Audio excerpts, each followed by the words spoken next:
Remote होगा ना इसका? टेक्निकल टीम वाले से पूछूं कौन सी रिमोट होगा? कहते कि एक बार ये स्क्रीन लॉक कर दो। कहाँ है कहाँ पे? और पीछे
I request all of you to please stand up when the chief guest arrives at the APJ 11.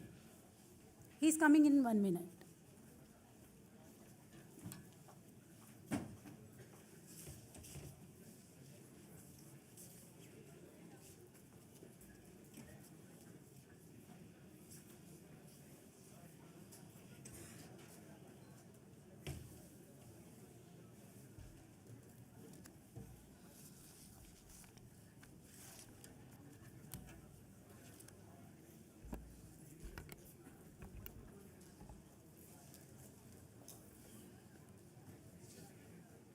बहुत झुकना पड़ रहा है इसमें ना, बहुत पीछे है।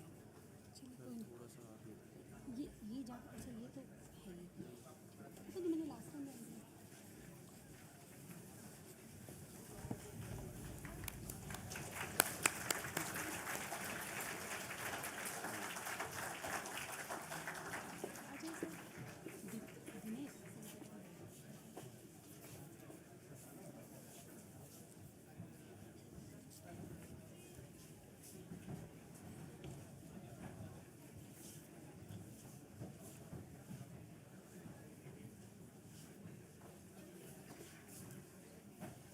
रजिस्ट्रार से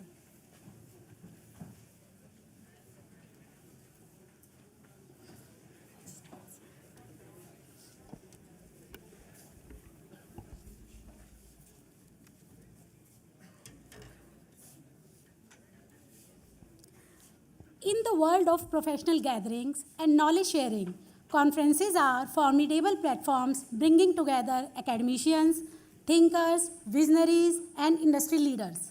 They serve as grand stages where ideas converge, collaborations are built, and significant discourse is born. A very warm good morning to one and all present here. Distinguished Chief Guest of the Day, Professor Dhananjay Singh, Member Secretary of ICSSR, Honorable Vice Chancellor, NSUT, Professor Anand Srivastava, Registrar, NSUT, Professor S.K. Jha, Dean, Faculty of Management Studies, Professor O.P. Thakur, Conference Chair and Head of the Department, Professor Jyotsna Singh, Conference Convener, Dr. Dinesh Kumar, esteemed guests, faculty members, conference participants, and dear students. It gives me immense pleasure to announce that the Department of Management Studies is going to organize its first international conference. I, Dr. Renu Ghosh, along with my colleague, Dr. Sameer Gokarn, on behalf of DMS NSUT, welcome you all to the ICSSR-sponsored first international conference on business research and innovation, BRAIN 2024, organized by the Department of Management Studies at Netaji Subhash University of Technology. We are delighted to have you here as we embark on a journey of knowledge sharing and innovation under the theme of sustainable development, research, and practice. It is indeed a golden opportunity for all of us to enrich and enlighten ourselves. Netaji Subhash University of Technology was established in the year 1983 as Delhi Institute of Technology, with the objective of meeting the growing demands of manpower in the emerging fields of engineering and technology, with a close social and industrial interface. Over a period of time, the institute has taken the shape of university and has grown leaps and bounds since its inception, both in size and in the scope of its activities. In NSUT, the Department of Management Studies was established in the year 2006 with the objective of imparting broad-based knowledge in the field of management practices and their application in addressing the challenges of emerging global business environment and society. Today's conference, titled Business Research and Innovation, BRAIN 2024, aims to bring together the researchers, industry experts, academicians from across the globe to share their research and experiences related to the theme of the conference. The theme of the conference encompasses a broad spectrum of interconnected topics that aim to address the global challenges associated with achieving sustainability in both theory and practice. These themes invites participants to explore how collaboration between academia and industry can yield transformative outcomes, creating value and advancing societal progress. The conference will dwell into the latest research findings and practical approaches across various disciplines, including environmental science, management, economics, social science, and technology. Together, let's unlock new ideas and pave the way for future innovation in business and research. Dear participants, we have now come to the auspicious moment of the lamp lighting ceremony. Lighting a lamp is a traditional gesture that signifies the dispelling of darkness and the ushering in of knowledge and enlightenment. To perform this ceremony, I would like to invite all the dignitaries on the stage towards the lamp. As we light the lamp, let us all be reminded of the light of knowledge that this conference seeks to spread.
Thank you, dignitaries, for performing the lamp lighting ceremony and illuminating the start of our conference with your presence. As the light of knowledge and wisdom shines brightly, let us embark on this journey of learning and collaboration with renewed energy and inspiration. We are now moving forward with our program, confident that this light will guide our discussions and foster meaningful insights throughout the conference. Now I invite conference convener Dr. Dinesh Kumar to present the welcome address. Sir, please.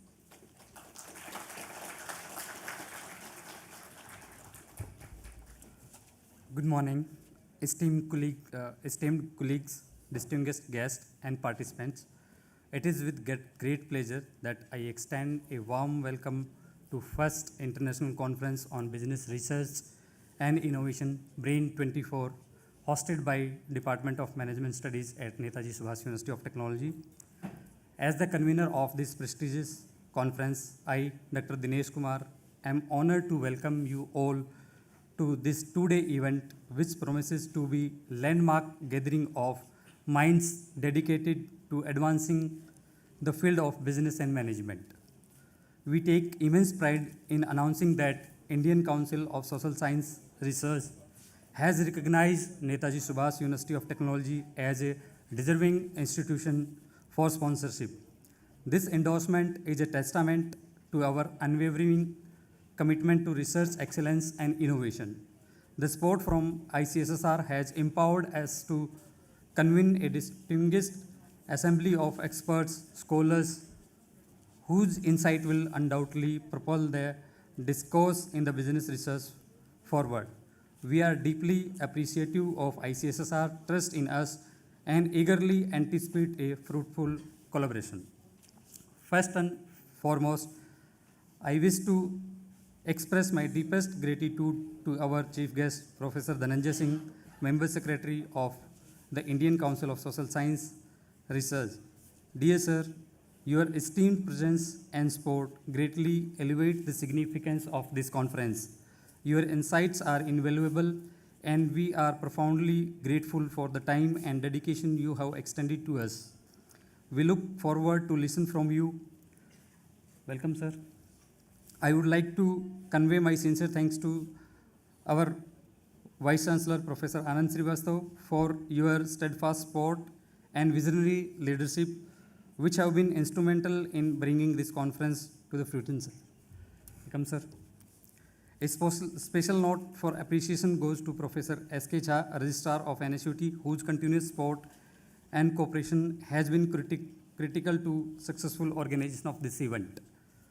I am also honored to welcome our esteemed Professor Arvind Kumar, GNU, Professor Sudhir Rana, Gulf Medical University, UAE, Professor Kiranmai, Professor Durga Singh, King Saud University, Professor Atul, University of Bahrain, Professor Kathleen, Budapest University, Hungary, Professor Ravinder Rana, Durban University, Republic of South Africa, Professor Saman Muthugan, University of Manitoba, Canada, whose scholarly contribution will undoubtedly enrich our understanding and stimulate the intellectual exchange. My heartfelt appreciation extends to our Dean, Professor Om Prakash Thakur, whose encouragement and guidance have been pivotal throughout this journey.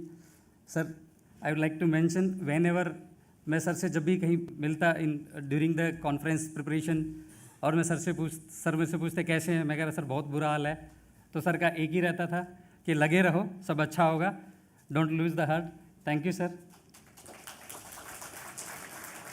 I would like to acknowledge the exceptional leadership of our head of department, Professor Jyotsna Singh.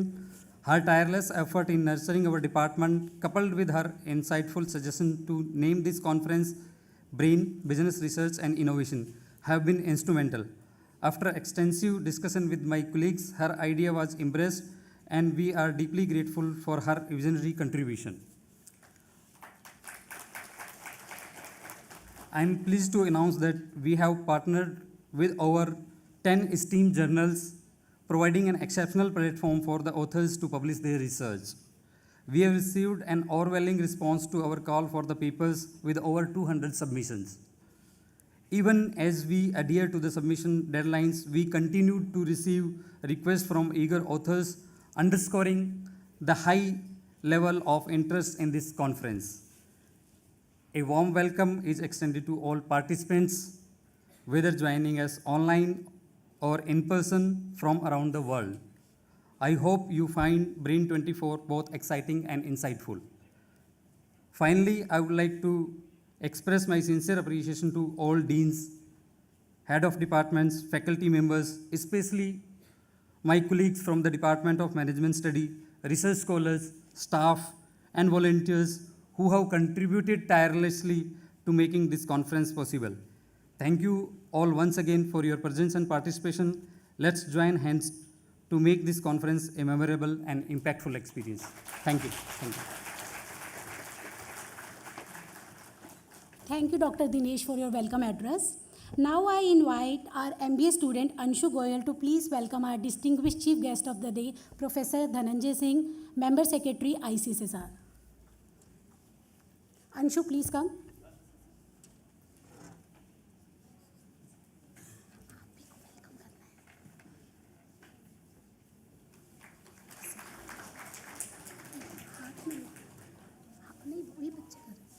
Now I invite Kirat Singh, our MBA student, to please welcome our Honorable Vice Chancellor, Professor Anand Srivastava. Shubham, you can please come to welcome our Honorable Vice Chancellor, Sir, Professor Anand Srivastava.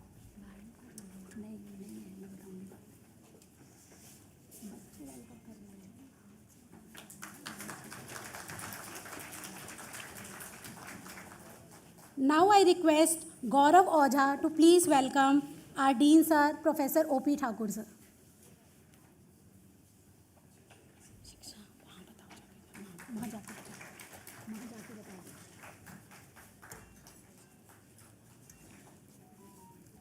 Now I request our MBA student Ansh Agrawal to please welcome Conference Chair and Head of the Department, Professor Jyotsna Singh.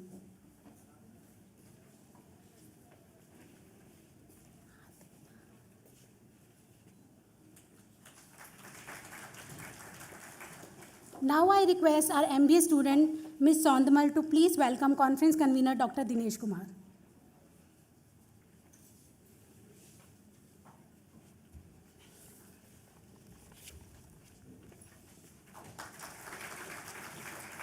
Thank you so much. Now I request the Conference Chair and Head of the Department, Professor Jyotsna Singh, to please brief us about the scope of the conference. Ma'am, please.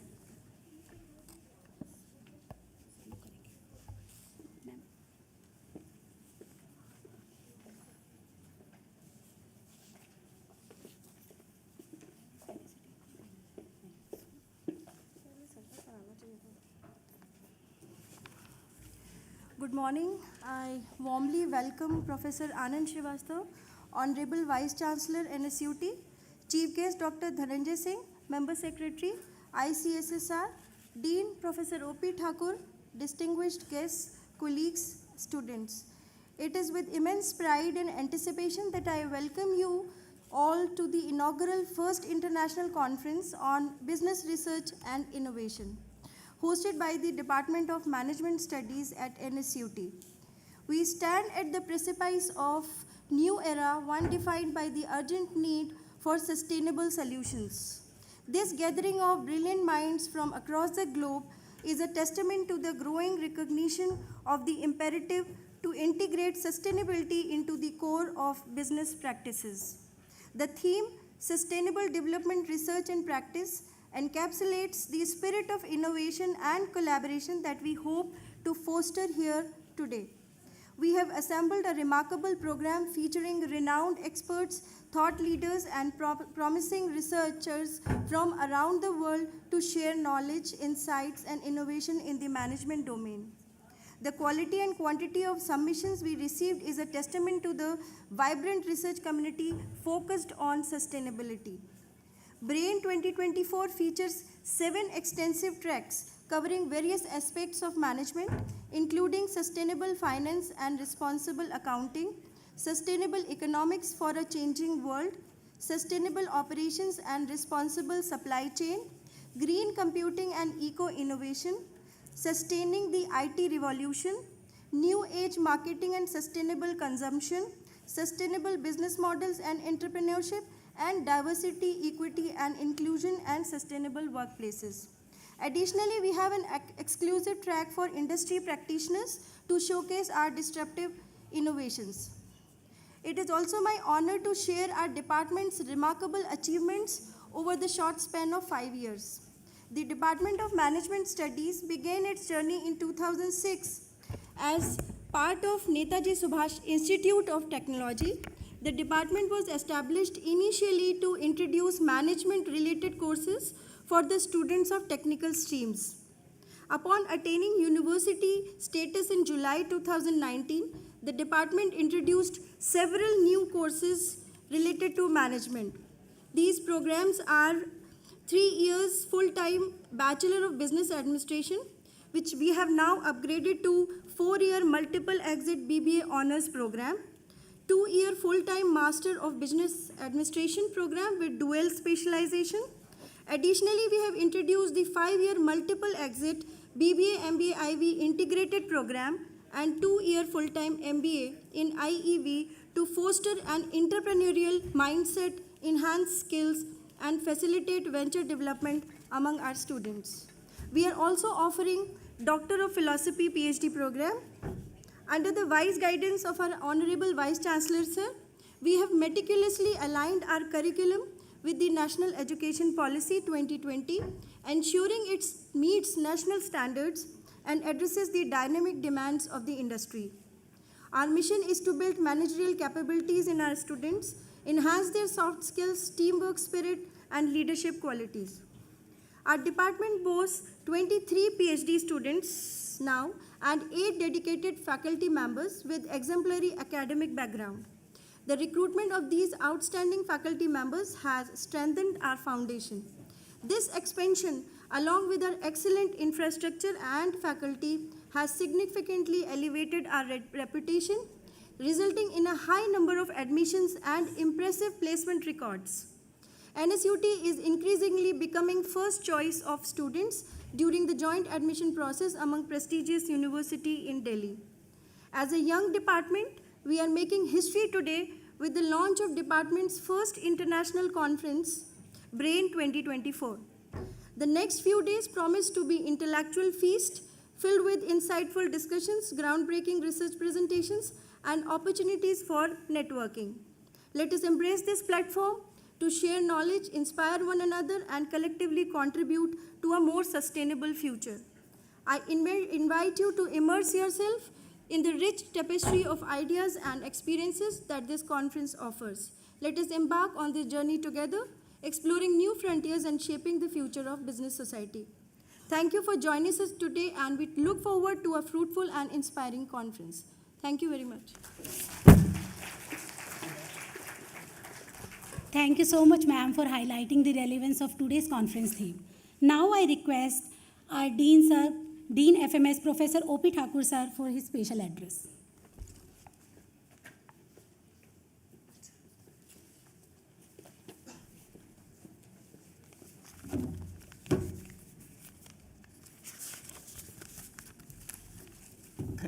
Thank you, madam.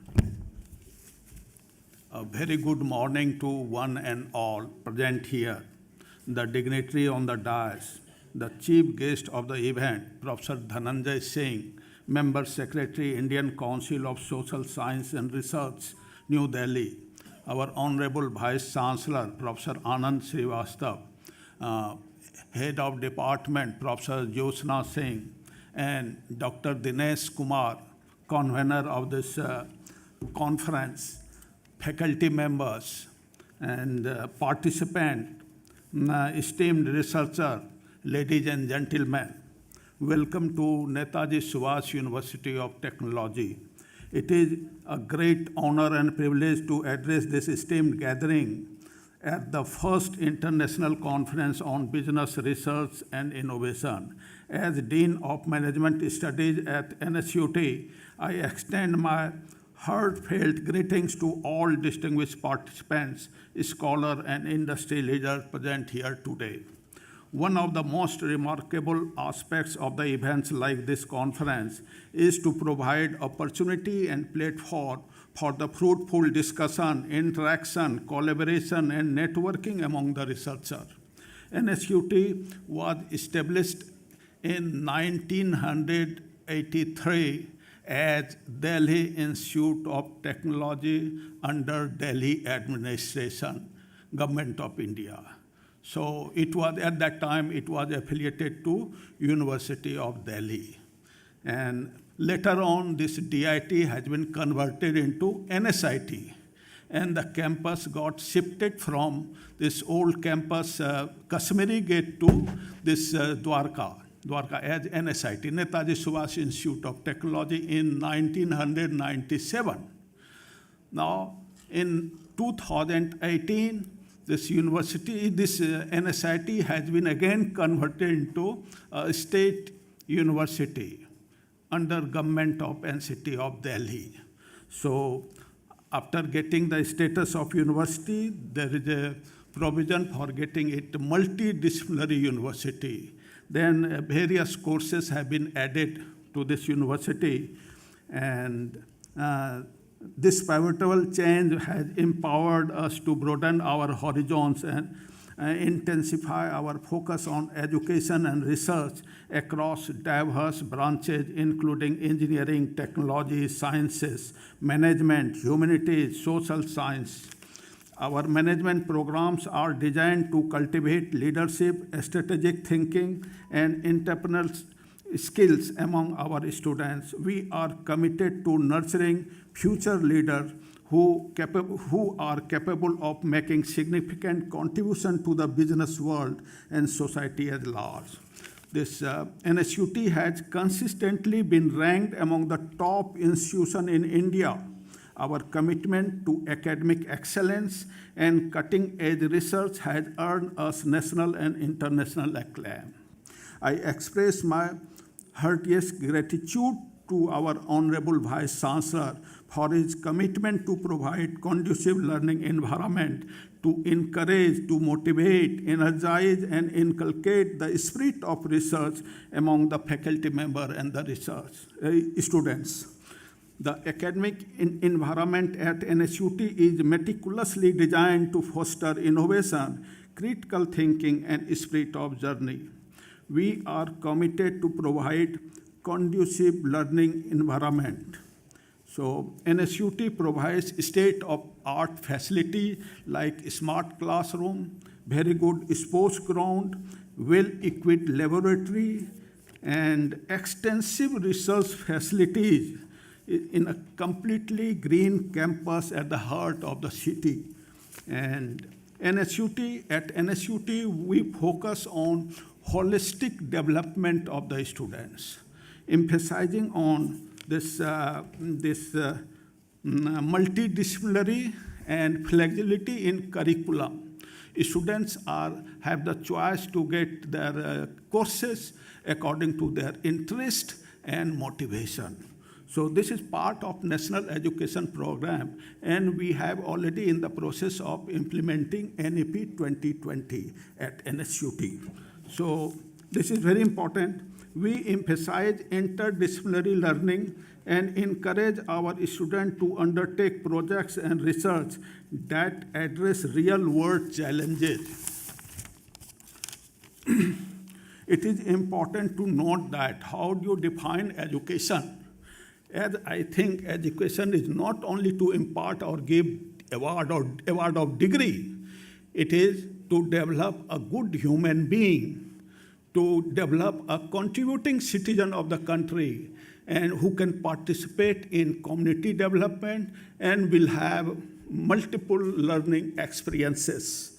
So, as per your title, at the title of the conference, this business, research, and innovation, and it has been observed that India is at number 2 in the world for publishing the research paper, number 2 in the world.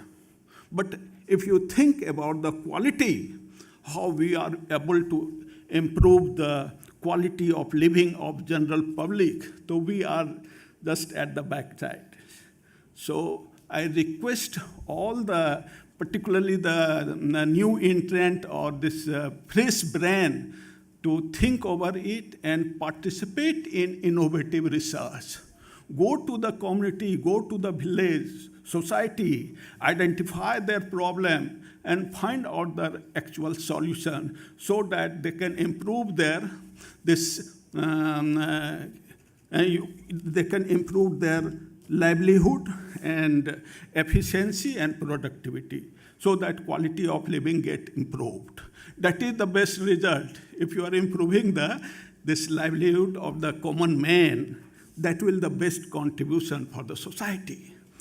So we should search for the solution of the problem faced by the common man and community. We should also encourage young and innovative brain to continue to contribute to the society, give back to the society. Let us remain committed to excellence, uphold the highest ethical standards, and use our knowledge and skill for the betterment of the society. At this stage, I want to quote the saying of Noam Chomsky. Noam Chomsky, an American linguist, philosopher, and writer. Every intellectual should work for the upliftment of mankind. Every intellectual should work for the upliftment of mankind. At the end, I want to say to us research, keep creating, keep researching, to us teaching, keep imparting excellence in education, develop good human beings, and produce contributing citizens having human and constitutional values. So, in this, at NSUT, we have this best award for research aspect. If you are publishing the paper in the good quality journal, there is a provision at NSUT. We used to motivate our researcher in terms of giving award. Last time we have chosen around 200 research papers having impact factor of 2 and above for this category, for giving award to our researcher. At the closing, I would like to express my gratitude to the organizer of this conference for providing us with this platform to share our achievement and aspiration. I look forward to fruitful discussion and collaboration that will emerge from this gathering, and together let us work toward creating a brighter and more innovative future for all. I congratulate Dr. Dinesh Kumar, convener, Dr. Himanshu and Dr. Salini as co-convener for successful organization of this conference. I congratulate once again all the participants, organizers for their hard work, dedication. May your research endeavors continue to inspire and pave the way for a brighter and more innovative future. At the end, again, I sincerely extend my warm greeting to everyone. Thank you.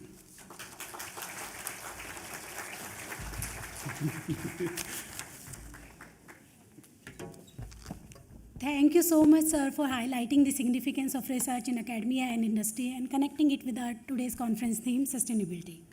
Now we hereby announce the release of our conference proceeding and departmental magazine.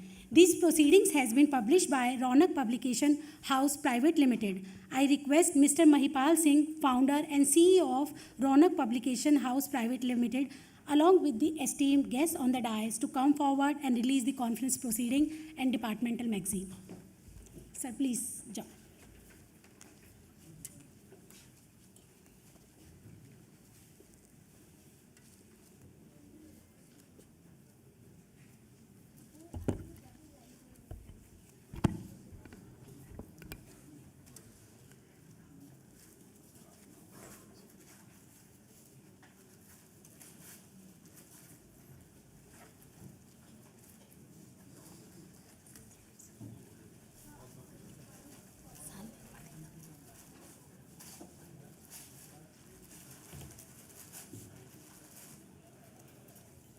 Since last year only, we have started publishing our departmental magazine.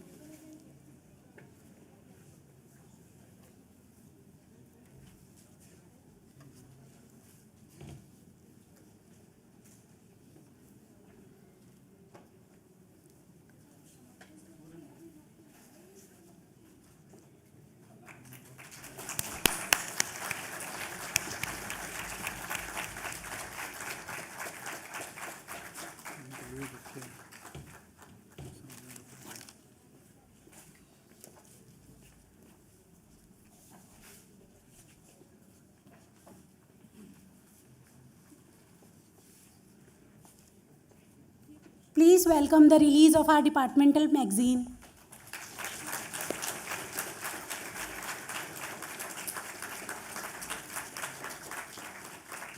Thank you so much, dignitaries, for releasing our departmental magazine and conference proceeding. We now come to a special moment in our program where we express our gratitude to the distinguished individuals whose support and guidance have been instrumental in making this conference possible. First, I would like to request our Honorable Vice Chancellor, Sir, Professor Anand Srivastava, to welcome and present a memento to our Chief Guest, Professor Dhananjay Singh, Member Secretary, ICSSR. Thank you so much, sir, for gracing this occasion with your esteemed presence.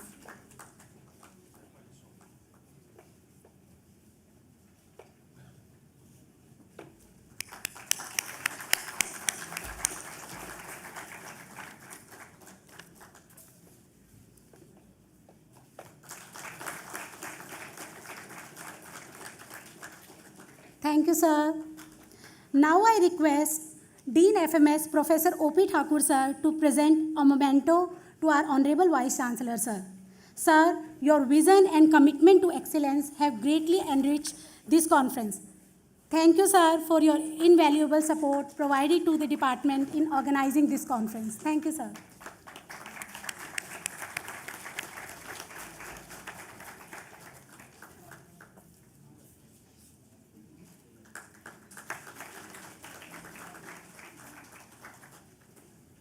Now I invite conference convener Dr. Dinesh Kumar to present a memento to Dean FMS Professor O.P. Thakur for his consistent support in organizing this conference.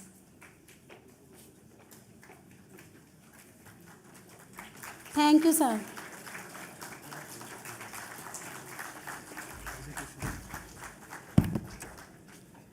Now I request Dr. Sameer Gokan to please present a memento to conference chair and head of the department, Professor Jyotsna Singh.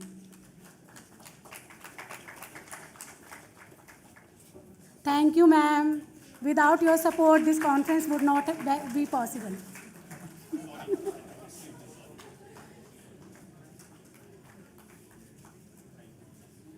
Now I request Dr. Shiksha Kushwaha to please welcome Mr. Mahipal Singh, the founder of Raunak Publications.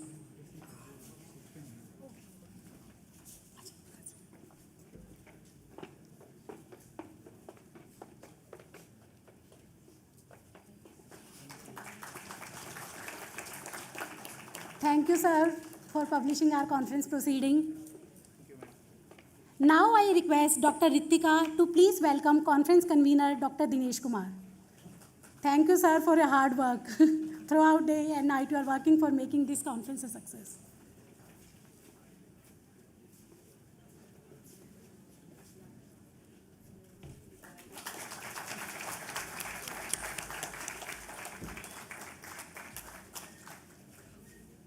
Thank you, everyone. I now request our Honorable Vice Chancellor, Sir, Professor Anand Srivastava, for his presidential address. Thank you, sir.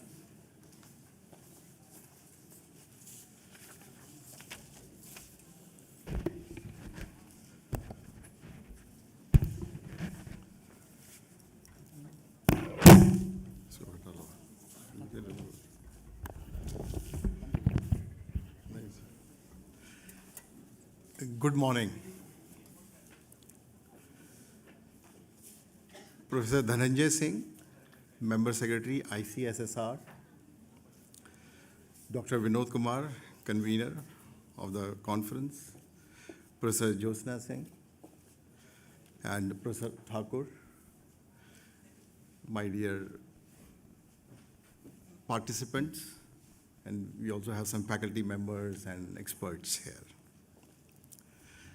The last time I saw this hall full in the induction, when the students, joined this institute. And now you have to wait. And the attendance was compulsory, that is why they came here. But here you guys have come by choice. That shows the interest. And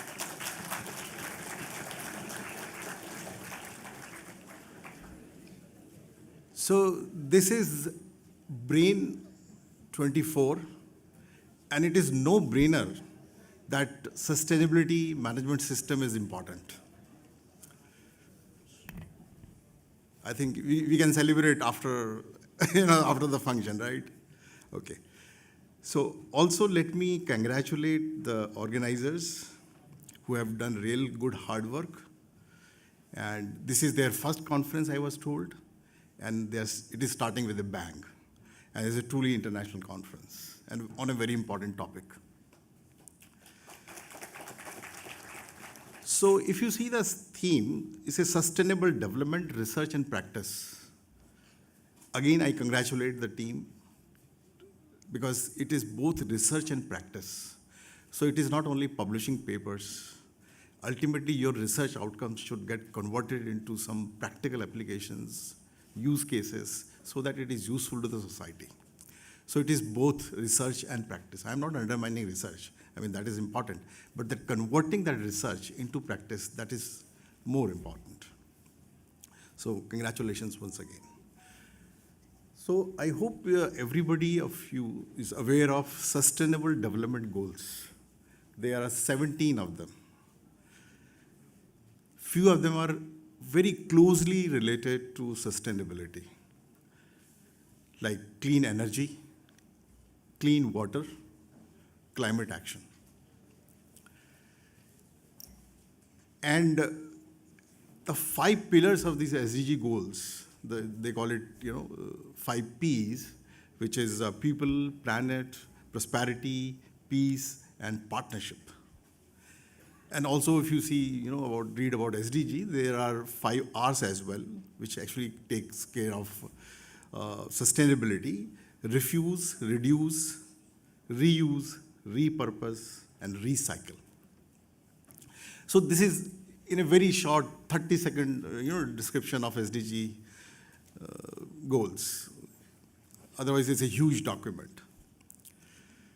Now, sustainability is not something new. It started in 70s,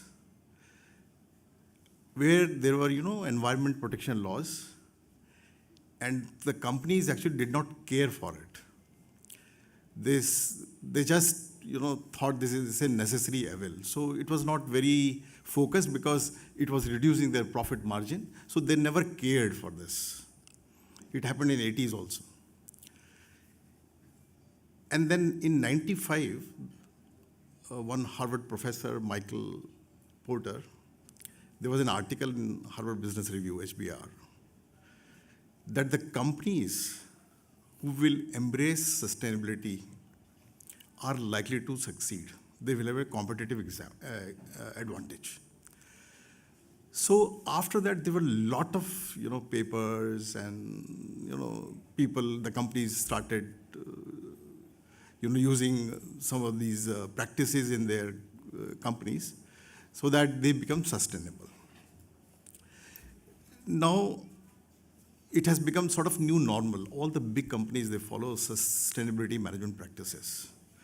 So I'll share some of the figures, which are actually, they are US figure, may not be valid for Indian environment. 90% of S&P organizations, S&P is based on market capitalization, is different from Fortune 500 companies. They publish ESG reports. ESG stands for, because this is a matrix for sustainability, that is environment and social and governance. So whenever they publish their report, it will have some ESG parameters there, how they are faring on all these 3 parameters. 76% of the millennials, people of your generation, consider an organization social and environmental commitment for work. They want to work for such companies who care for environment. This is their finding. And the third, which I want to highlight here, the 40% of the global consumers, they want to pay more to the products which has gone through this environmental sustainable cycle. So they prefer products which are environmental friendly. So things are changing, and all companies are adopting this. There are advantages of having sustainable management system in the company. First of all, it is reduced cost, because if your energy consumption is low, your product cost is going to be low. So it saves, the cost, it saves the energy as well as you have reduced cost. And you get increased revenue because, people, they buy products from companies who are sustainable, right? And then if also the people, the HR, the human resource, they also want to work with these companies. They are happy working with these companies because these companies, they care for sustainability. So once they are happy, the productivity will also increase. And then you have increased efficiency. For example, you have a paperless office, fine, you save some trees, right? But at the same time, because of paperless, you are able to communicate better, the decision making is much faster, so it basically increases your overall efficiency. So these are the advantages of having sustainability management system in the organizations. US has a law where, all big companies, the Googles, the Walmarts, the Microsofts, they're all committed to this reduction of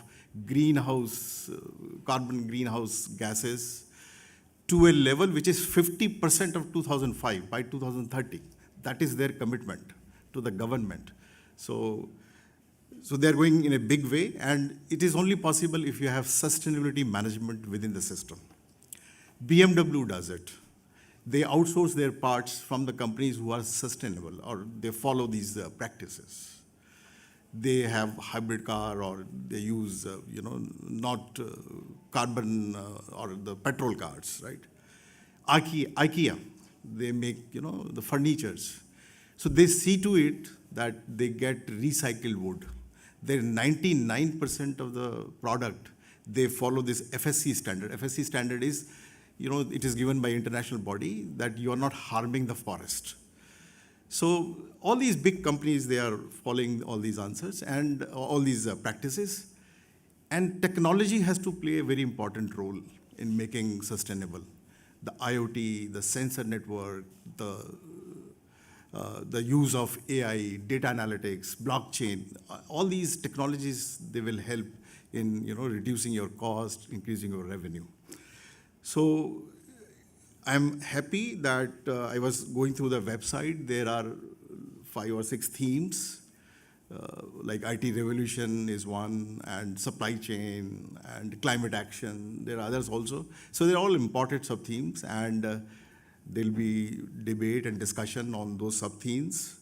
And I wish all the participants a useful and productive time here. And once again, I congratulate the organizers for putting up this great show. Thank you very much.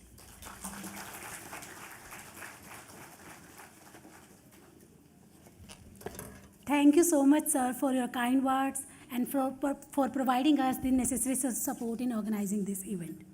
Now, let me introduce our esteemed chief guest for today, Professor Dhananjay Singh. Professor Dhananjay Singh is the Member Secretary of the Indian Council of Social Science Research, New Delhi. He graduated with honors in English from Arunachal University, earning a gold medal, and completed his MPhil and PhD from Jawaharlal Nehru University, specializing in literary and cultural studies. Professor Singh began his teaching career at the University of Delhi before joining JNU in 2007, where he served as the chairperson of the Center for English Studies and Associate Dean of the School of Language, Literature and Cultural Studies. He has supervised numerous PhD and MPhil dissertations and has taught a wide range of courses in English literature and Indian aesthetics. His editorial work includes significant projects with Sahitya Akademi and collaborative works with the University of Ulster. Professor Singh has published extensively with research papers appearing in renowned journals. He is the author of notable monographs, including Fables in the Indian Narrative Tradition and The Poetics of Theatre in Early India. Professor Singh has been a visiting professor at the University of Bergamo and International Visiting Fellow at Grinnell College and Trinity College, Dublin. He is currently the President of the Association of Asian Social Science Research Council and the Director of the National Council for Promotion of Urdu Language. We are honored to have Professor Dhananjay Singh with us today. Sir, kindly enlighten us with your kind words. Thank you, sir, for coming.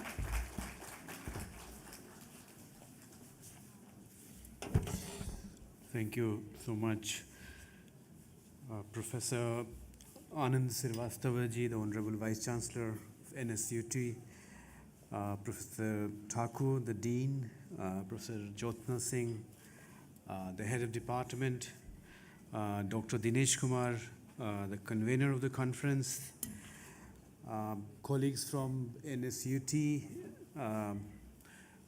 delegates from the country and outside the country, students, scholars, researchers, very good morning. It's a special moment for me that I'm here today with you to become a participant in this conference on a very crucial theme, as the Honorable Vice Chancellor just said. And just small bit of correction, I'm no longer the director in charge of the National Council for the Promotion of Urdu Languages, it was an honor to be associated with the council for some time.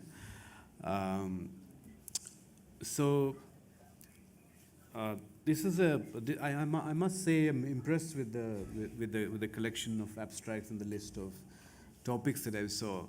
And very warm welcome to Arvindji, my colleague from JNU. So this is an old habit actually. So I think it's special about any university. As the Honorable Vice Chancellor said, and as Professor Thakur says, on daily basis we solve problems. The fact that I've come here also is partially based on a problem that is solved, obviously. We don't go anywhere. So we're solving problems all the time.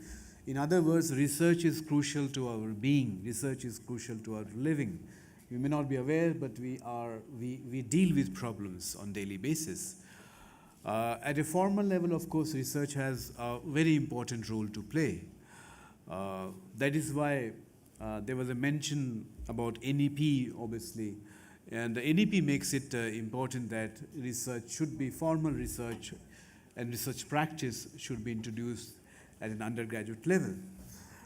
At ICSSR, obviously, and of course it being a Council of Social Science Research, we do understand that if we have to solve problems that beset the country today, challenges of course in different sectors, it is important for researchers working in different fields to come together. That is one reason why one must say that transdisciplinarity has been so vigorously supported in the NEP document. Therefore, I'm very glad that I'm here at Netaji Subhash University of Technology, named after one of the greatest luminaries of our country. Technology is important because, I mean, as young scholars and students of engineering and technology, the great contribution you make, there's a greater contribution to society. Every technological innovation has societal impact. It has been felt that scholars and researchers, stakeholders in STEM and social science, social and human sciences, they work in silos. It is important for us to interact and collaborate, and therefore I'm extremely proud that ICSSR has supported this wonderful conference. I must congratulate the convener, Dinesh ji, Jyotna ji, and all the team. I see some members here who I met earlier. It's important for us to take research as a responsibility in the country. Great, vast country that we have, more often than not, especially scholars from our generations or prior to our generations, we're primarily job seekers. So if you say, I'm done my PhD, if somebody asked me a question, why are you doing PhD? When I did from JNU, I'll say, I need a job. I need a job, I want to be a professor, to be assistant professor. Very rarely you'd encounter, especially in social and human sciences, somebody saying, I want to do research because I'm crippled by this idea. This idea is not letting me say, I have to pursue this idea. And the pursuance of that idea is crucial to the development of a country. That is why our recent call in ICSSR is the Viksit Bharat call for projects. that all the different sectors where India has to, Bharat has to develop at a fast speed because of demographic dividend as we have, as the Honorable Prime Minister is reminded on many occasions. We need to work, and the researchers have extremely crucial responsibility. And it's important for those in the technology engineering to come together.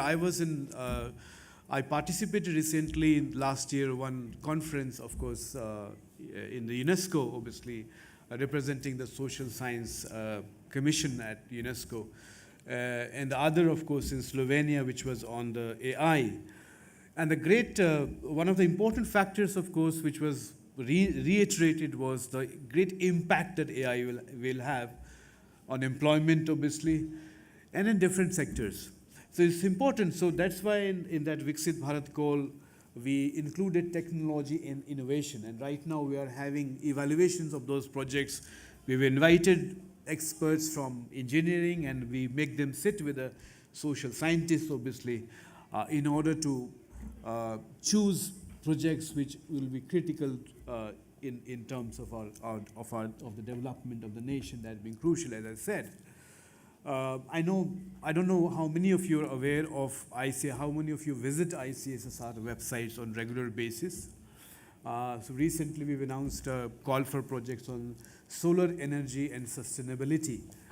And I'm sure this might interest many of you who would like to work with social scientists on this very important project of the Government of India, renewable energy being one of the SDGs. Sustainability as all young, I'm so happy to see so many students here that we have to take sustainability seriously, because all the development achievements, that targets that we achieve, are they going to be sustainable? Are they going to be equally important for our future generations, or are they going to be burden for our future generations? We all know that sustainable discourse is created somewhere in the global north, and therefore if something comes from global north, we should also be suspicious of it. In a way that the discourses have to be re-driven, reconceptualized in Indian context. More or less, of course, I mean, I don't have time for it, but all the problems have been created in the global north, and it starts with the basic fundamental historical moment, of course, of enlightenment in 19th century, where individualism, of course, is of paramount importance. Starts with 1637 René Descartes' statement, "I think, therefore I am," and therefore the rejection of the non-self as such. We are from a different tradition. Look at, I'm so glad with the moment of Lord Buddha's Loka Samgraha is the core of our tradition, whether it's Gita or is Buddha. In the Indian tradition, we have, Artha, of course, Dharma Shastra or Kautilya's Artha Shastra. Dharma is never disjoined Earth is never disjoined from Dharma. And therefore, Artha without Dharma makes no sense. We are a community, we are a civilization where self is a part of a social network. Self is a part of an environmental network. That is why in Taittiriya Upanishad, in translation, the self that is in ant is also the self in elephant, is also the self in human. In Sankhya, if you have an opportunity to read this philosophical great text that we have, in the Sankhya system, of course, there is no distinction between the sensory awareness of a human being and what we term as nature that lies outside. So all 17 SDGs are crucial. There's a great sense of responsibility as far as the management sciences are concerned. We are a country where we're looking at great potential for rural transformation, rural entrepreneurship. We did a study at ICSR that we're going to publish, of course, on startups, of course, startups, urban startups, rural startups, and semi-urban sectors as well. So the greater responsibility in the discipline that you represent, there's a greater opportunity to collaborate with scholars and researchers who come from other disciplines, and a far greater responsibility in actually making the young people, young minds aware of the great responsibility they have towards research. I'll end with the last thing. We cannot have a vibrant nation without a vibrant research. Look at all the history of all countries and nations that have become developed. They have become developed based on research, not only in the sciences, but also in social science. You can take the case of South Korea itself, because without data, you cannot have policies that work, right? And therefore, at ICSR, in collaboration with the Global Development Network, we're going to start a project called Doing Research Assessment. But Doing Research Assessment will tell us what are the challenges in the research systems in India, whether it's the universities, institutions. There's a great focus on the women researchers. I'm sure all the women researchers and scholars here will be happy to know that we are going to announce, not now, but in a few months from now, call for research exclusively for women, because women, being roughly 50% of course our population, have greater responsibility, and we have records. We have records for how excellent they have been in school, colleges, etc. So we look up to women in a big way. So thank you so much for this opportunity. It was an honor to be here, and all the best, and I look forward to the proceedings of the conference, certainly. Thank you. Thank you so much, sir, for enlightening us with your kind words and for the initiatives that ICSSR is taking for promoting the research. Now I invite Dr. Salni, the co-convener of the conference, for presenting vote of thanks.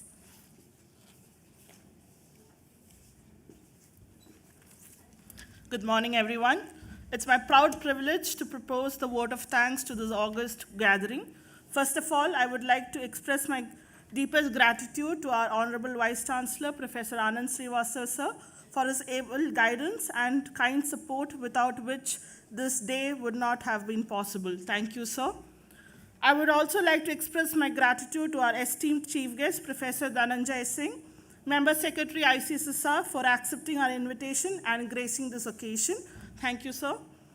I thank Professor S.K. Jha, Registrar NSUT, for his support to this endeavor. I would like to express my gratitude to Professor O.P. Thakur, Billard Dean, FMS, under whose guidance this conference took shape. I thank our HOD, Professor Jyotsna Singh, who has been a constant support and guide through each of the pivotal steps of the conference. I thank the keynote speakers. They're seated here. Thank you, sir, who have taken out time from their busy schedule to address our participants and enrich our learning. I thank the professors who have consented to chair the various sessions and share their valuable feedback. I'm sure it will be a great learning for all our participants. Big thanks to the participants, without whom the conference would not have come to fruition. I would very especially like to thank our participants who have shown confidence in our very first BRAIN conference. We hope for your continued support. The conference has enriched by the willingness of publishers who have showed interest to accept publications arising from the conference. Thanks to all publishers and journal editors. I thank all the deans and HODs who are present here, faculty members, especially my colleagues from Department of Management Studies, research scholars, staff, and students.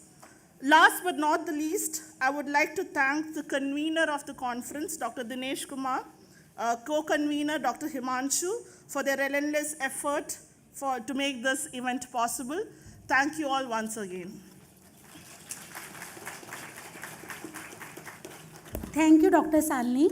Now I request all of you to please get up for our Pride National Anthem.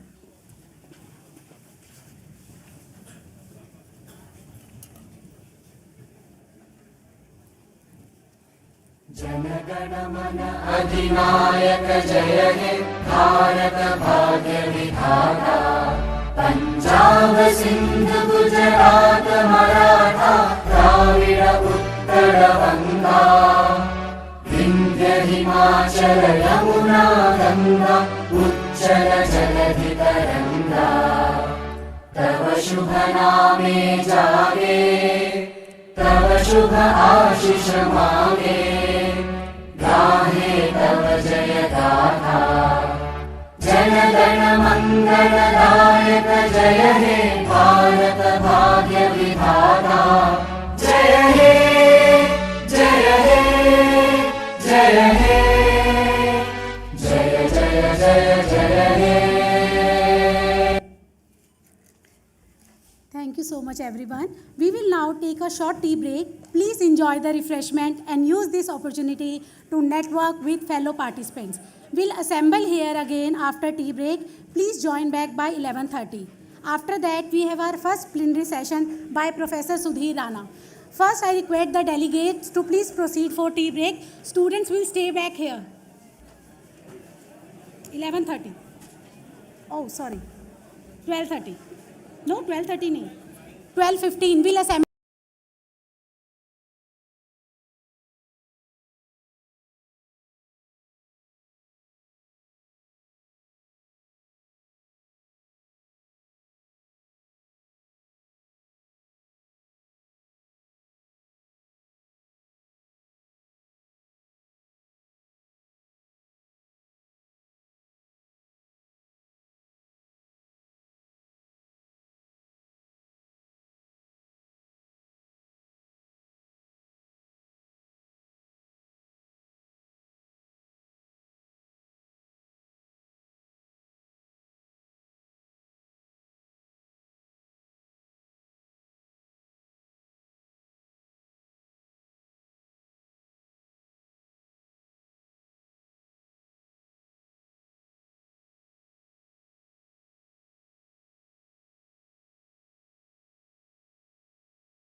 all of you have enjoyed your tea.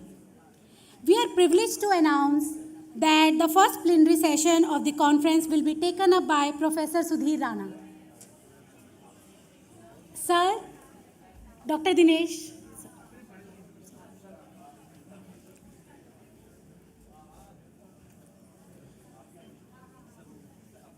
I invite Professor Sudhir Rana on the dais. Sir, I invite you on the dais. We are privileged that the first plenary session of the conference will be taken up by you, sir. Okay. Please give a very warm welcome to Professor Sudhir Rana.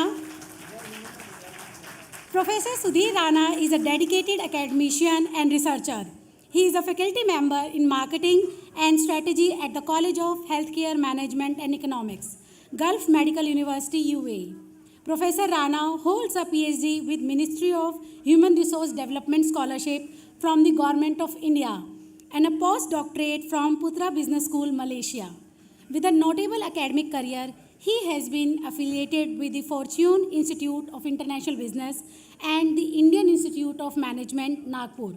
Dr. Rana has delivered over 350 workshops, keynote speeches, and webinars.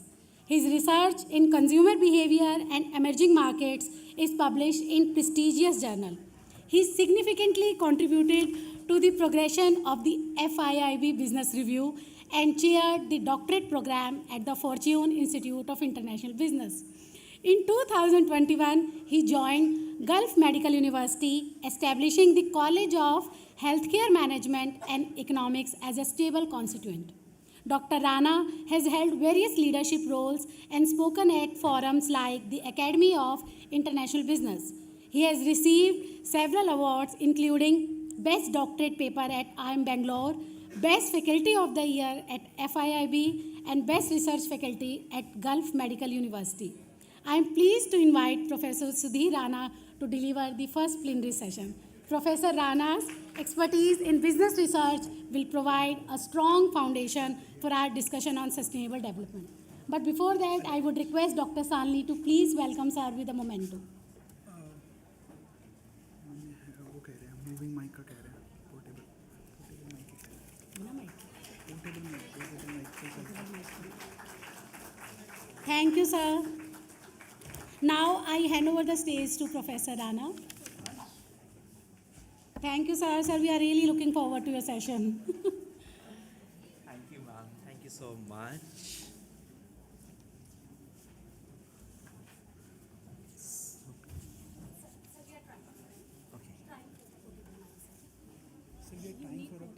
Yes, yes. We are trying, but by that time if you can start. Yeah, sure, I can start.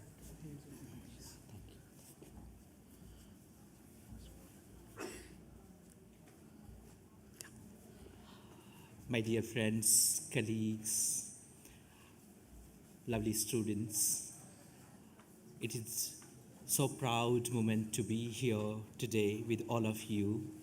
I'm highly thankful to dearest friend Professor Kumar and the other faculty members and organizers of this conference for inviting me and having me today here. Well, there is nothing exceptional that I'm going to talk about. I'm just going to share a couple of things that how I started to get into literature review and what is that I'm presently doing or my team is presently doing, and a debate on literature review frameworks. This is what I will share. You please feel free at any point in time to ask any question. You can interrupt me in between. You can hang my collar if you can disagree, and you can put any type of criticism. Please, I won't mind, and I promise when I say I won't mind, I won't mind. So you're most welcome, your suggestions, comments, everything is warmly welcomed. While I was doing my doctorate, I was in a technology sister institutions like NSUT, and I have had a fear that not being from a core management school, core business school, how my further research journey is going to be. The second lesson that I learned is that I need to have some autonomy of the knowledge where I wouldn't need much of the support from my external colleagues to train myself on any kind of method, and where I could learn, I could deliver, I could deliberate, I can think, and maybe something that really keep me engaging and keep my passion momentum up. And hence, what I did is I have had a fear of mathematics, statistics, and today we really cannot think that without mathematics, without statistics, certainly a PhD is not possible. Not possible. You need to have at least some knowledge of statistics and mathematics, right? And any PhD thesis, we really don't imagine that where we do not do any type of, say, hypothesis testing or some kind of framework or modeling or anything else. While I started reading papers. And I was reading papers, I was recording papers. When I was reading papers, I was recording papers. Hence, something that bounced on my mind is how I'm going to capitalize on it. I come across a paper by Professor Mathirajan from Indian Institute of Science on electronics, where he worked on semiconductors. He was classifying and reviewing semiconductors, and I found this study quite fascinating. Though I do not know anything about semiconductors, it's not my area, but the way that paper was written, it has given me a flow or structure or say guideline as a seminal paper of mine. And hence I started working on literature. That was a literature review paper. I started working on literature review paper that on international marketing, I'm going to produce something like that he has produced. And from there I started my journey. After that, I started working on various frameworks of literature review and started debating on conceptual methodologies, which is a dark area. In methodologies, people do not consider that, okay, in conceptualizing, there should be a method, there can be a method, people really feel surprised about it.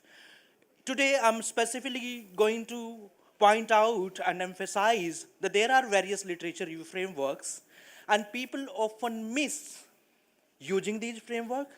They misuse the citations and framework.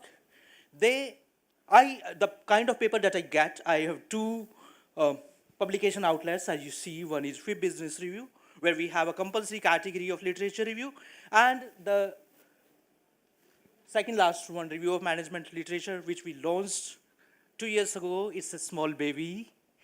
It is yet to grow, need your support, and where we consider only literature review paper. I have promised Dr. Dinesh that I'm going to consider a few good literature review paper from the conference in Review of Management Literature, as well as a couple of papers we will see in Free Business Review, as well as in South Asian Journal of Marketing.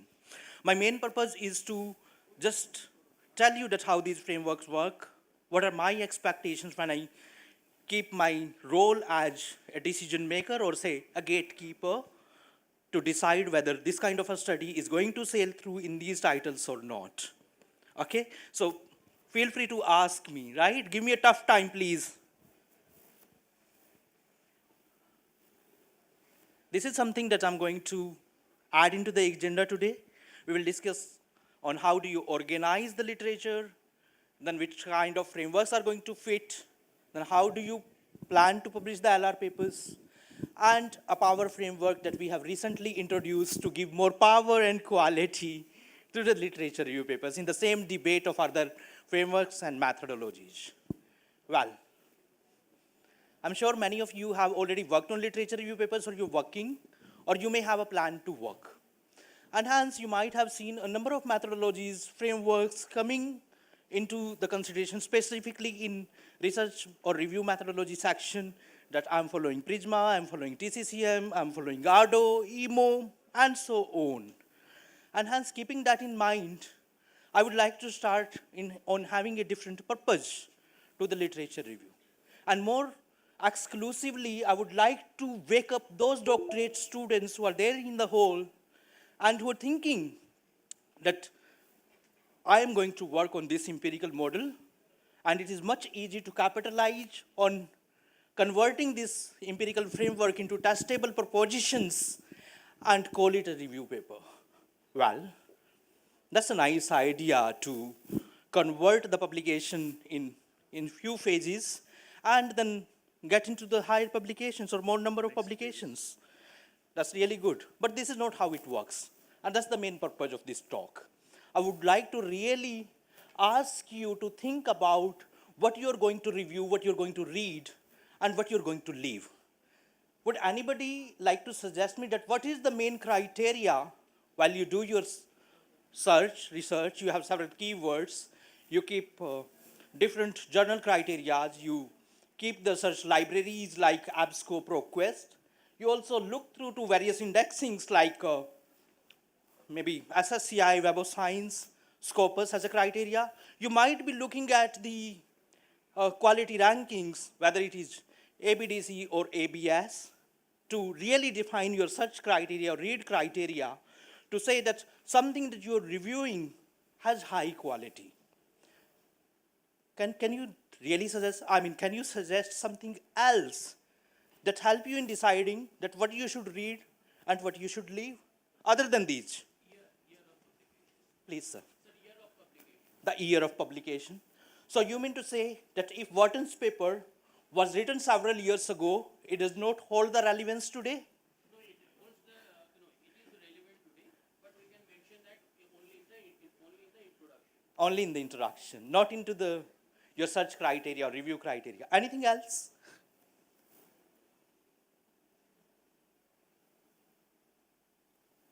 Please. Place of origin. So whether Place of origin. whether the Paper is relating to the context or not. But in literature review paper, we give less consideration to the context. Anything else? I'm sorry? Specific discipline, yeah, that comes in the keywords, right? That's one of the main search criteria in the strategy. Okay, I'll tell you something. Something that we recently discussed and that made me think and bounce over my head, that yeah, it was a good one.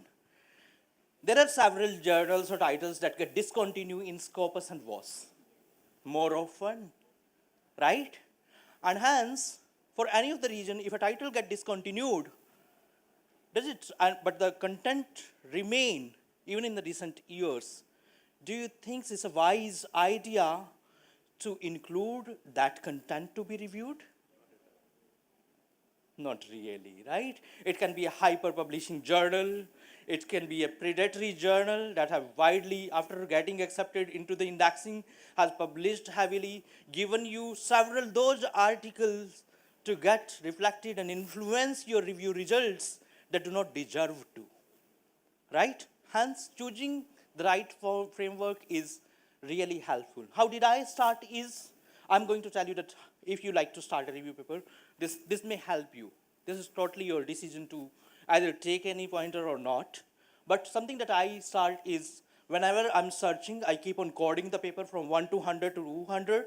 And while just reading, it captures my interest, and I keep on parking them on a different folder by saying, it is going to be good for methods, it is going to be good for introduction, it is going to be good for my argument, it is going to be good for conclusion, and so on. And it really helps me out in identifying the more attractive papers, the papers that can really help me out in building my understanding, or the papers that are really help in making the solid arguments.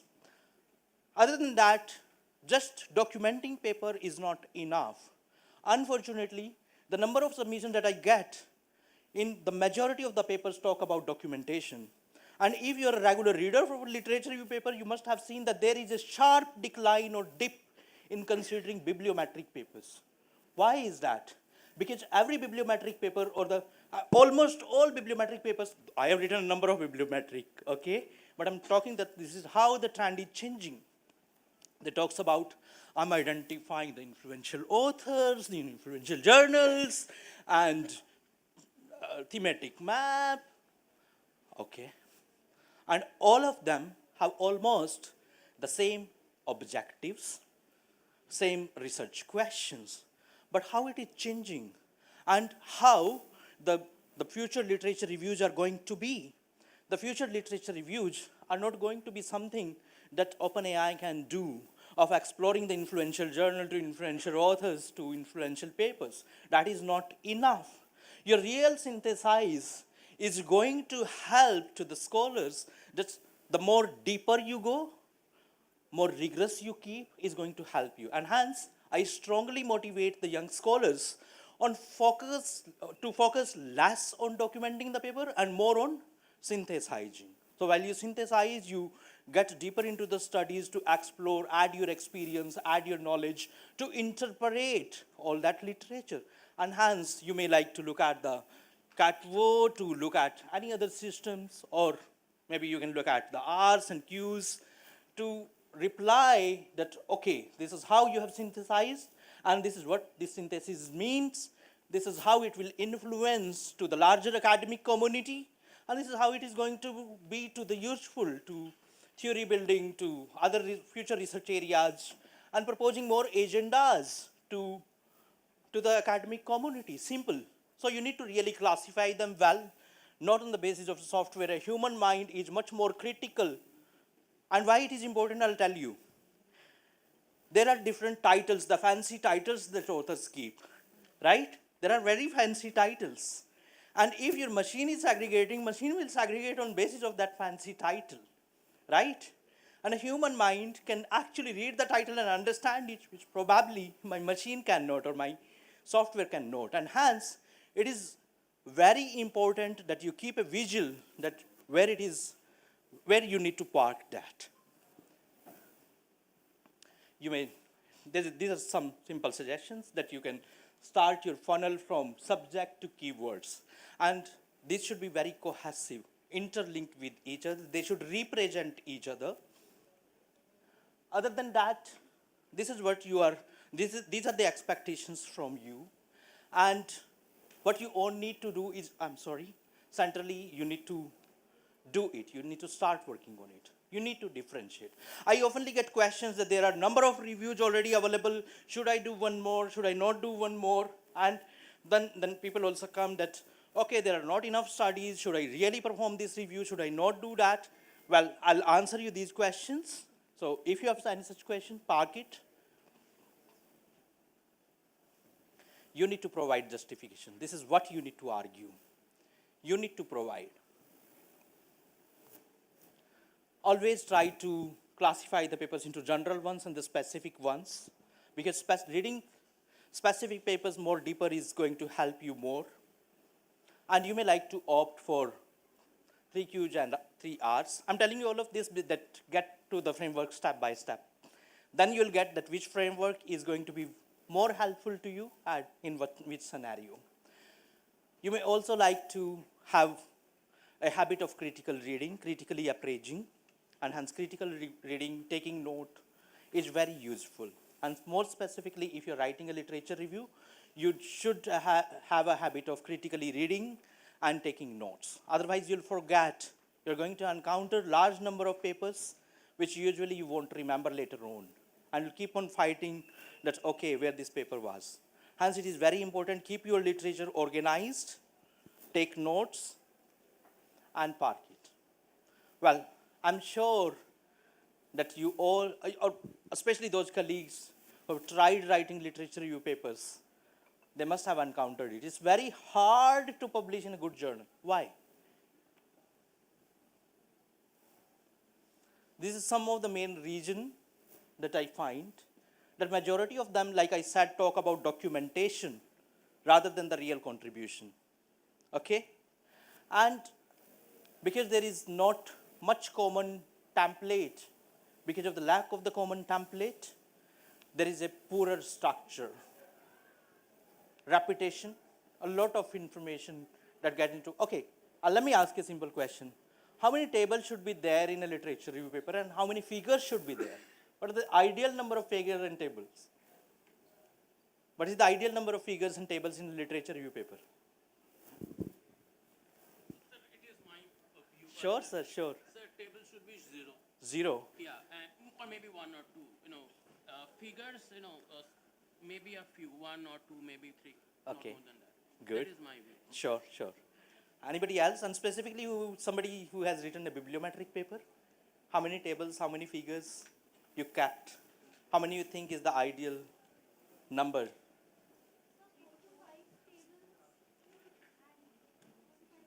Four to five tables and 4 to 5 figures. It becomes 10. 3 tables, 2 figures. But like I said, there is no guideline. There is not a set template. So somebody is saying that I'm going to keep 0 table. I'm going to narrate it all and integrate it all. Somebody says, okay, these all 10 are important, and hence I'm going to include all 10. Somebody says, I'll play in between. I'll have 3 plus 2, 2 plus 2, 4 plus 2, like that. I strongly suggest to you that you should not have more than 3 figures, right? And the total numbers of your figures and tables must not go beyond 8. I'll tell you why. Because if you include more number of tables or figures, the length of the paper go high. The moment length of the paper go high, editors and reviewers do not find it interesting to read, and nor the readers, right? Usually because of the more number of tables and figures, the review paper become very large, very long, and the reader lose the interest. And no matter which review you're opting for, you're doing an integrative review, a scoping review, a critical review, a structured review, a systematic review, a bibliometric review, whatever you're doing, any type of review you're doing, I strongly, from my experience, I have learned, do not keep the number more than 8. More conclusive information will really help you out. And it will also be aligned to the standard practices of other scholars, because they are also keeping almost the same number. Your all combination, your figure should be less, table can be a little high, but the overall count must not go beyond 8. Here I'm suggesting that you must read some of the literature review specific titles. Allow me to include our baby here, please. And you read Academy of Management Review. I learned a lot from them. You may like to read Management Review Quarterly, and specifically the recent publications in MRQ are very thought-provoking. I'm sure that you would like the way the questions and objectives are written, the way explanation have been attempted. You may also like to read IJMR, one of the another very famous publication outlet, and I personally welcome you to read Review of Management Literature. I humbly request to keep a soft corner for this infancy stage title and include in your discussions. There are another questions that come, that who are the right people to write literature review paper? Somebody who have read enough literature, well experienced, well equipped, knowledgeable with the literature, or somebody who is just starting a research journey, and because they're reading literature right now is the best time to make a capacity building, propose future research agenda for themselves, something that they can use, or what they should do. And something that we were talking, that a topic, an area is very well explored. There are already number of reviews. What do you think? What should be there on all the questions here on the slide? Usually it is early scholars who are tempted, motivated to write literature review papers. Okay. And experience should be there so that you can interpret it well, synthesize it well, debate on it. Okay, anything else? I would recommend that, starting from my own journey to my own aspirant scholars who are working with me as a team, we found the combination is superb. Honestly. When you have somebody who is young and enthusiastic and building capacity, and somebody who knows the literature that, oh, Marx has not said this. No, this is not about him. What have you written? Somebody who have that knowledge and command on the literature, if both of you are working together, is awesome. So somebody who have more hold on methodology, because there we make number of mistakes. Somebody who really help us out in just giving one reading to the paper and identifying, because in good journal there is no scope of mistake. Remember that. There is no scope of mistake. If I'll see that you have cited somebody else, I'll say, go Baba, you haven't read yet. Go read. And you'll say, there is nothing wrong in my paper. And I often get this complaint, I and Professor Garg we talking, that people think that their paper is superb, and by look it is superb. But there is something which the eye catch in the first go that, oh, you don't know what he says, his study is not at all about it. And because somebody else have read it in depth, then they know, but they won't tell you. Because they expect you to read it, inspect it, right? Well, if you have a topic which is very well explored, change your way.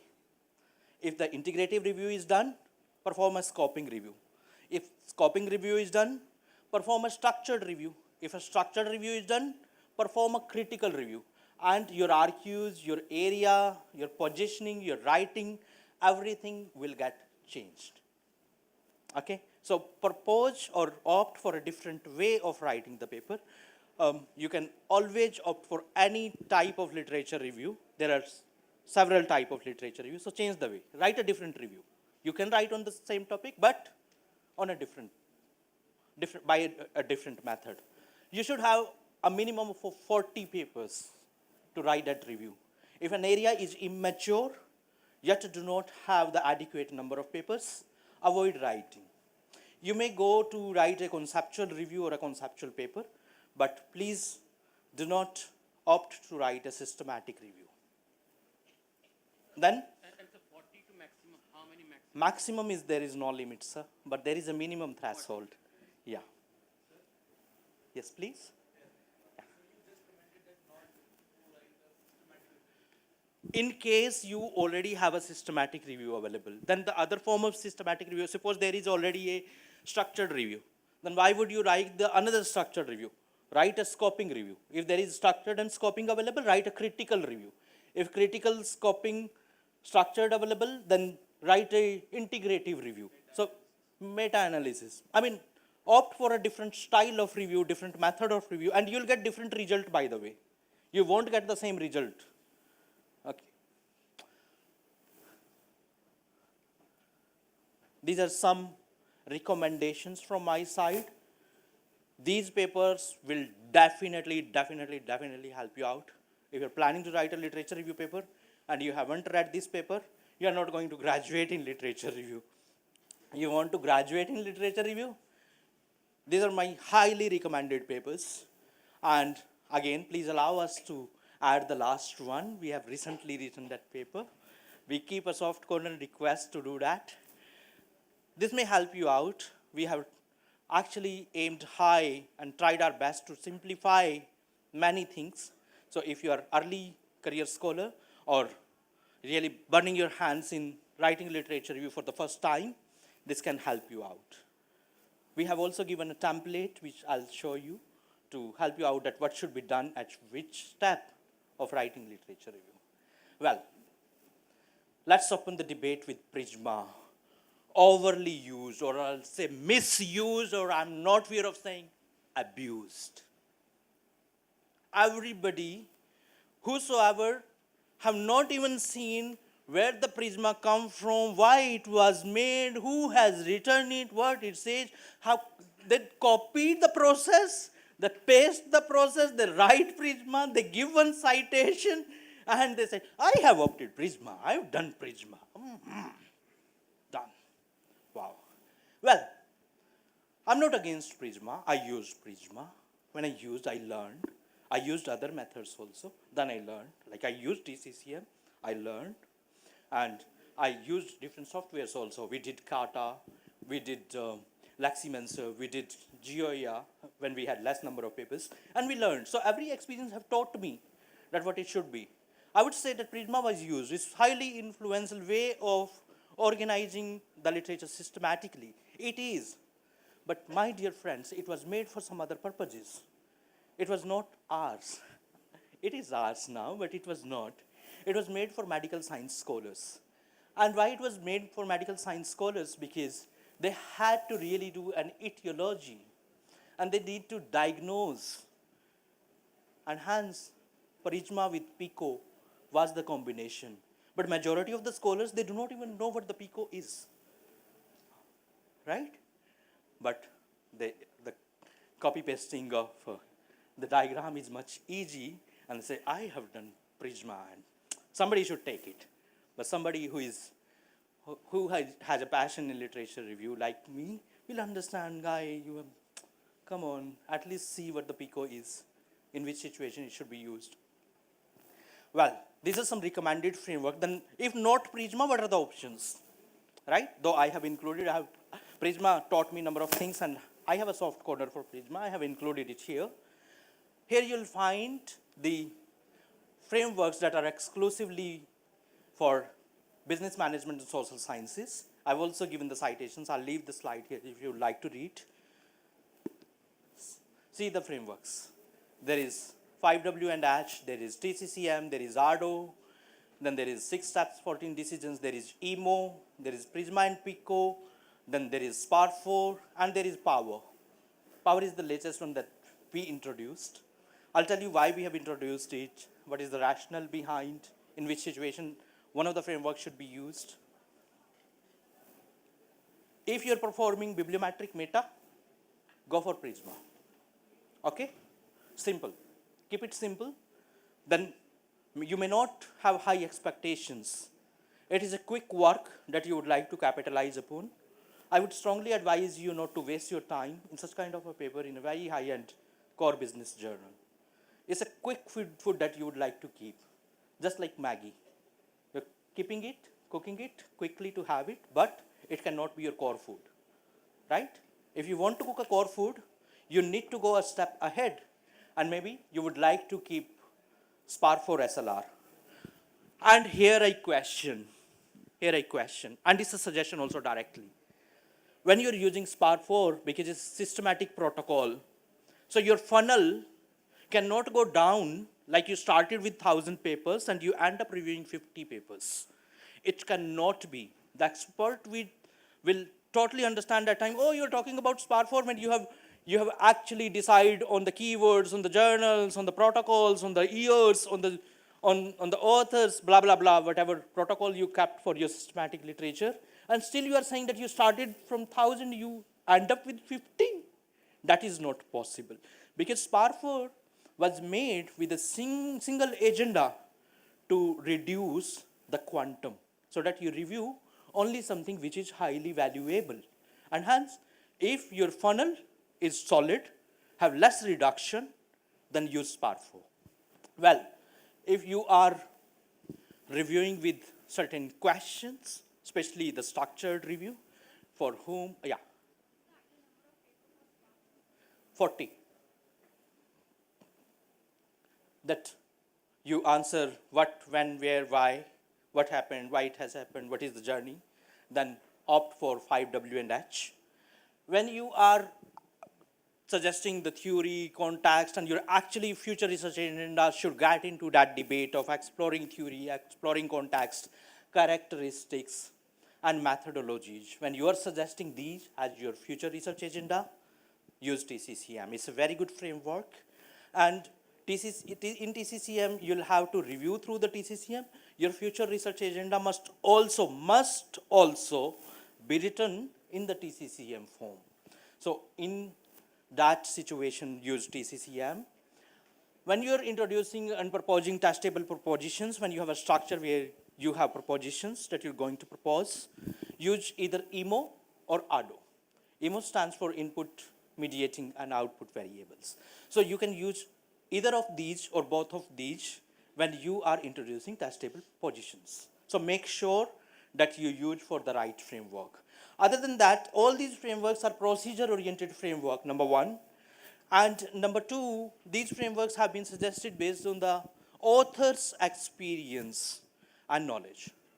So there was a kind of challenge that how do you bring the quality? Because process does not mean quality. And that reminds me of a case that where a patient came to the hospital, doctor follows the procedure, but the patient was dead. And it brings us to the same situation, that what is more important, the process or the outcome? Then people will say outcome is more important. But if you'll not follow the procedure, they will hang your collar by saying, you have not followed the procedure. Come on, go back, follow the procedure. And hence you need to balance between both. And I would say that a framework of quality versus a framework of procedure will become the right combination to position your paper.